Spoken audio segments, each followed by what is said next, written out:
Bonjour à tous, salut les filles. Salut. Hello. Alors aujourd'hui on va parler en fait du fait que les autres m'angoissent, les autres me mettent vraiment mal à l'aise, me font perdre mes moyens. En fait quand je côtoie quelqu'un qui a peur, je panique complètement, je suis contaminée, ça va pas du tout. Donc on va parler de ça aujourd'hui. Et pour commencer, Lauriane, tu vas nous montrer la régulation émotionnelle. Eh bien, hier, j'étais au supermarché et dans ces temps où il faut se protéger, masquer avec des gants, etc., pour aller faire les courses, il y a un monsieur dans un rayon, on était dans le rayon vin, et donc il y avait des bouteilles soldées, bradées à 2 euros, 5 euros, mais des bouteilles de bon vin. Et le monsieur, sans masque, sans gants, proche de moi, hein, enfin proche, pas si proche que ça, mais bon, me dit oh, vous avez vu, il se débarrasse des bouteilles, la foire au vin pas du marché, etc. Et moi, je le regarde, je lui fais ah, ben oui, mais il s'approchait un peu, et du coup, moi, ouah, c'est venu me faire un truc à l'estomac, là, j'étais vraiment pas bien. Et je lui dis mais oui, il y a des bonnes bouteilles, vous pouvez regarder, etc. Mais je me tenais quand même à distance. Il y avait un truc qui me faisait oulala, j'ai peur d'être contaminée, j'ai peur qu'il me postillonne dessus. Donc, je l'ai un peu planté là dans le rayon, et je suis allée, moi, au bout du rayon, j'ai tourné et au rayon des bouteilles d'eau, j'ai là fermé les yeux et je suis allée voir ce qui se passait dans mon corps. Et là, il y avait juste un petit truc, un petit dérangement à l'estomac, mais c'est tout. Et le reste, je regarde dans mon corps et ça va bien. Et là, je ne comprends pas parce que je me dis, la régulation émotionnelle, normalement, aurait dû m'aider à, Ah, à libérer cette peur. Donc, je ne sais pas bah, si… tu vois, Lauriane, peut-être que là, qu'est-ce qui s'est passé au fait? Est-ce que tu étais angoissée par ce mec? Non, j'étais juste méfiante, on va dire. Ben, peut-être que si c'est rien passé, même pas peut-être, c'est que si c'est rien passé dans ton corps, c'est preuve que, au fait, tu n'étais pas en débordement émotionnel. C'est Mm. simplement que tu étais vigilante vis-à-vis de cette situation-là, ce qui est complètement normal. Donc, le mot peur que j'ai mis sur j'ai peur qu'il me contamine, etc., c'est bien de la peur, mais du coup, elle est suffisamment à sa Elle est place, quelque part, pour que cette peur m'aide à agir et à m'éloigner de ce monsieur et à prendre soin de moi, quelque part. C'est ça? Ouais. exactement. Donc, tu as fait un truc super, tu as vérifié, tu as été voir, parce que ça aurait pu, hein, Ah peut-être bah, tu aurais été complètement. angoissée vis-à-vis de lui, tu aurais pu en profiter pour te débarrasser d'un truc. Et là, ben, ça t'a donné un deuxième effet qui se coule, on va dire. Tu as vu que non, en fait, je ne suis pas angoissée, c'est juste je me suis protégée. Et ça, la peur, elle nous sert à ça. Et en vous entendant parler, je viens juste de réaliser quelque chose. C'est qu'au tout début, là, quand je voyais les gars avec leur masque, ça me mettait dans un état d'énervement parce que je disais, ah, vas-y, avec leur peur, là, ils sont bons. Et ça me faisait flipper de les voir avec ces masques-là. Et en fait, j'ai régulé là-dessus pour pouvoir supporter de voir ces trucs qui font peur. Sans que ça déclenche de la peur chez moi, en tout cas d'une peur irraisonnée. C'est-à-dire que, ouais, ils ont raison de le faire, mais ça n'a pas déclenché de la peur chez moi, quoi. Je peux juste l'accepter, quoi. Et pas percuter. Génial. Moi, j'ai un exemple. En fait, j'ai eu une cliente qui regardait les infos et vraiment, elle avait trop peur. Ça la mettait dans tous ses états. Après, elle était déprimée pendant toute la journée. Donc, on a fait 2 régulations par téléphone et on a travaillé vraiment là-dessus. Quand je regarde les infos, je suis contaminée par la peur qui est véhiculée et après, mon état est vraiment très mauvais. Je me sens très mal. Et donc, on a fait 2 séances par téléphone. Et maintenant, elle peut regarder les infos sans que ça la mette dans tous ses états, ça la change d'état. Elle peut aussi entendre la radio quand elle est en voiture et ça se passe bien. Donc voilà, ça lui rend la vie plus douce et elle est plus complètement contaminée par la peur des autres. Moi, j'ai un exemple lors de la permanence téléphonique qu'on tient. J'ai une personne qui m'a appelée et qui s'est rendue compte qu'elle était extrêmement angoissée d'être enfermée chez elle et qu'elle avait très envie que l'enfermement s'arrête.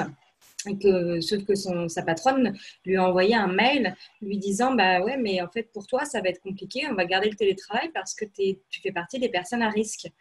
Et donc, du coup, ça l'a mis vraiment dans une forte angoisse. Et donc, on a fait une régulation là-dessus, sur l'enfermement, tout simplement. Et du coup, à la fin, pour vérifier, je lui dis, mais comment vous allez pouvoir vérifier si la régulation a fonctionné? Et là, elle me dit, bah, c'est simple, vendredi, mon mari ne veut pas que j'aille faire les courses. Et bah, si j'arrive à le laisser partir faire les courses, c'est que c'est OK, c'est que c'est résolu, quoi. Et puis, bah, le vendredi, le samedi, elle m'envoie un message et elle me dit que ça va mieux, qu'elle n'est plus du tout angoissée.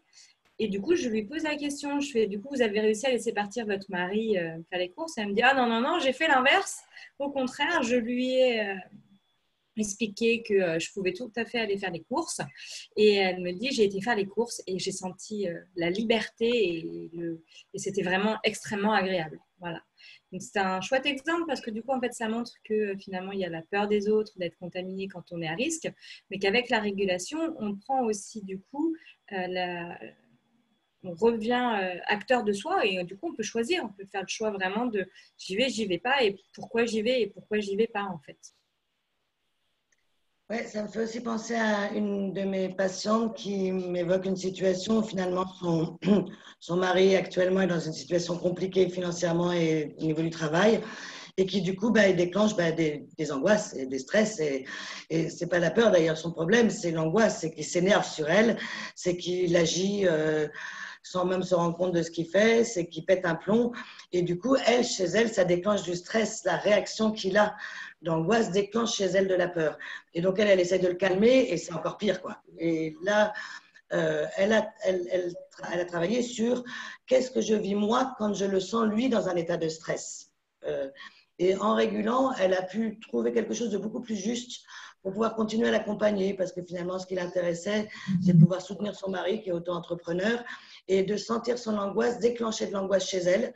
Alors qu'en l'ayant régulée, elle peut rester à côté d'elle sans lui donner de conseils, il n'en a pas besoin, mais juste en restant en sécurité à côté de lui. Et finalement, lui, c'est la seule chose dont il a besoin de sa part pour pouvoir continuer à assurer son travail, quoi. Super. Sophie, est-ce que tu aurais une idée un peu de comment on fait la différence entre une peur normale et puis vraiment une perturbation émotionnelle, quelque chose qui nous bloque complètement et tout? Ben là, dans la peur normale, si on revient à l'exemple de Lauriane au début, c'est une peur normale, c'est en fait, la peur joue son rôle, c'est-à-dire nous mettre en alerte que potentiellement il y a un danger, sauf qu'en fait, vu que c'est physiologique, ça déséquilibre pas quelque chose à l'intérieur de nous. Mais par exemple, dans cette situation que décrivait Lauriane, elle aurait pu avoir la même réaction, mais en plus être submergée par des sensations qui sont excessives. Elle aurait pu, par exemple, avoir des vertiges, avoir des sensations de sueur, d'avoir le cœur qui se met à taper comme pas possible. Et là, c'est que le message d'alerte se déclenche, mais comme s'il se déclenchait, mais qu'il était bloqué et qu'il allait trop fort. Et là, ça aurait été une perturbation émotionnelle. Mais à ce moment-là, quand elle aurait été dans le rayon de l'eau, où il y a moins de monde, d'après ce que j'ai compris, donc où elle pouvait fermer des yeux, et là, à ce moment-là, il y aurait eu des sensations. Si elle était en perturbation émotionnelle, il y aurait eu des sensations parce que c'est son autorégulateur à l'intérieur qui aurait été déréglé, en fait. Je suis dans une situation de danger, mais je suis dans un truc qui va trop loin, trop fort et qui me déséquilibre complètement à l'intérieur de moi. Donc, je perds mes moyens. Et là, je suis plus dans la vigilance, je suis dans la perte de moyens, donc je suis impuissante. Donc, du coup, je ne suis plus du tout protégée. Dans ce qu'elle nous a raconté, elle a eu peur, elle s'est barrée dans un autre rayon. Donc, la peur est arrivée, elle a réagi de manière logique à ce moment-là, qui était de s'éloigner de ce gars-là. Donc, elle peut toujours essayer de réguler après. Il y a eu une réaction et là, elle est plus du tout elle était logique, cette réaction-là. Il y avait une réaction saine à la peur, quoi. Si elle avait commencé à s'inhiber, si elle avait commencé à lui répondre, du coup, le mec lui aurait répondu, la postillait encore plus dans la gueule ou à partir en courant, là, il y aurait eu quelque chose qui n'était pas du tout adapté à cette situation. Et juste pour préciser, juste au niveau du fait de regarder ce qui se passe dans son corps, elle, quand elle a regardé, il y avait une sensation, mais il n'y en avait qu'une. Et c'est ça qui est le repère. Parce qu'on peut avoir plusieurs sensations très faibles. Hein. Ce n'est pas le fait qu'on ait des grosses sensations qui arrivent. Mais s'il n'y en a qu'une et qu'elle ne nous perturbe pas plus que ça, c'est OK. C'est ça, mais en fait, chaque émotion provoque une empreinte corporelle. Et c'est l'alarme dont parlait Sophie. Il y a un truc qui se passe dans le corps. Ok, et c'est l'alarme, en fait. Il y a un truc. Là, il y avait un truc. Et c'est sentir ce truc qui, peut-être, m'a permis de me barrer dans le rayon bouteille d'eau et de m'éloigner de cet homme qui, pour moi, était générateur de peur. Et comme tu étais dans le rayon des os, ce truc-là, quand tu t'y es intéressé, en fait, tu ne l'as pas pris en compte parce que comme tu es aligné, comme tu es dans ta réaction, en fait, quand tu regardes, tu dis, OK, ce truc-là, c'est le truc qui m'a amené dans le rayon des os. En fait, c'est pas important. Tu aurais été en perturbation, tu aurais dit, il y a ça, puis il y a ça, puis il y a ça, mais ça aurait été des sensations que tu aurais senties, en fait. Enfin, je ne sais pas comment expliquer ça, mais Ouais, ça mais aurait été là différent. j'étais de nouveau en sécurité. Voilà, c'est ça. Donc, du coup, voilà, il y a juste le déclenchement de l'empreinte corporelle de l'émotion qui s'est activée, qui m'a permis d'agir. Et une fois que cette action a été mise en place, je me suis sentie de nouveau en sécurité. Donc, du coup, le corps, c'est de nouveau, ça pèse. Encore une fois, c'est vraiment nos réactions inappropriées par rapport à la situation qui vont nous permettre de repérer qu'on est en perturbation émotionnelle. Et c'est d'ailleurs parfois, les gens essayent de réguler juste après, mais en fait, c'est passé. Par exemple, j'ai pleuré dans la situation, et après, si j'observe ce qui se passe dans mon corps, je vais avoir quelques petites sensations, mais il n'y a plus rien. C'est terminé, je suis en train de redescendre, quoi. Et parfois, ça demande d'observer un peu plus finement les moments où je vais péter un plomb, les moments où je vais m'inhiber, et de pouvoir du coup observer ce qui se passe dans le corps juste avant. C'est compliqué parce qu'on a souvent automatisé ces réactions. Et c'est pour ça que là, il y a ce petit travail à faire un peu personnel. Pour ça aussi qu'il y a des personnes qui notent les situations pour pouvoir à un moment réussir à stopper la réaction automatique et pouvoir observer ce qui se passe dans le corps à ce moment-là.